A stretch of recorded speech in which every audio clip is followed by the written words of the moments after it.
Þú veist, það er búið að vera algjör óstjórn í grundvallaratriðum hérna á Íslandi og við erum að fara núna í kosningar sem eru kosningar mikla breytingar.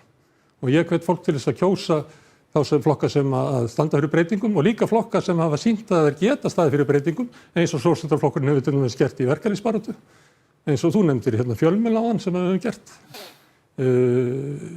Við höfum endurreist til dæmis í þessari húsnæðiskreppu leigjendasamtökin. Ég vil minna á að VG er búin að vera í ríkisstjórn öll árin nema 4 frá hruni. Sjálfstæðisflokkurinn er búin að vera í ríkisstjórn síðan 2013. Nú ætla þessi flokkar að mæta til kosninga og segja við skulum ekki horfa til fortíðar, við skulum horfa til framtíðar og ætla að láta eins og þeir séu ykkur stjórnarandstöðuflokkar inn í eigin ríkisstjórnum. Mér finnst það kostulegt að heyra það.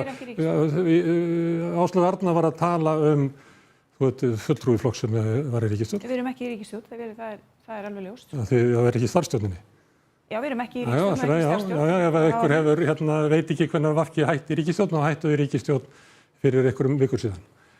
Áslaug Arna var að tala húsnæðismálum og lét eins og að Sjálfstæðisflokkurinn væri með einhverjar lausnir í húsnæðismálum, að hérna væri ástandið betra ef að VG og Framsókn hefðu ekki stoppað þau. Hvar eru þessi plön? Ég missti það þessu.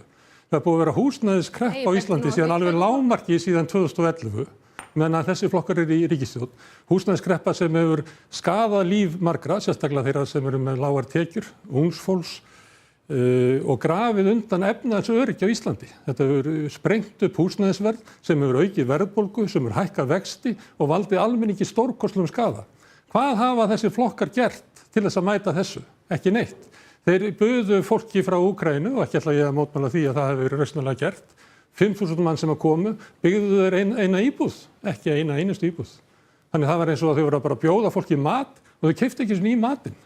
Og svo eru þau hissað yfir því að hér sé eitthvað slæmt ástand og hvernig bregðastu við. Þau ætla að kenna flóttafólkinu að hafa komið. Að það séu þau sem eru að grafa undan heilbrigðiskerfinu. Það séu þau sem eru að taka íbúðina á okkur.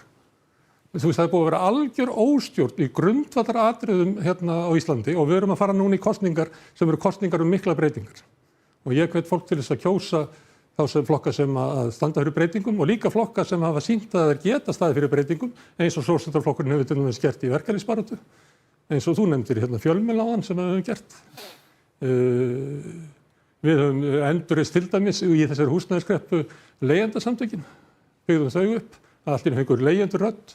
Þannig ég hvet fólk til þess að fylgjast með því hvað sósíalistar hafa gert, þar sem þeim eru treyst fyrir ykkur og hvernig þeir hafa skilað sína af sér. Því að við verðum að kjósa flokka núna sem að geta breytt ykkur, ekki flokka sem eru sífellt að tala breytingar, svo breytist ekki neitt. Framsóknarflokkurinn vann kosningassigur í Reykjavík 2022, en er ekki komið tíma á breytingar, sagði hann. Hafi orðið ykkur breytingar í Reykjavík?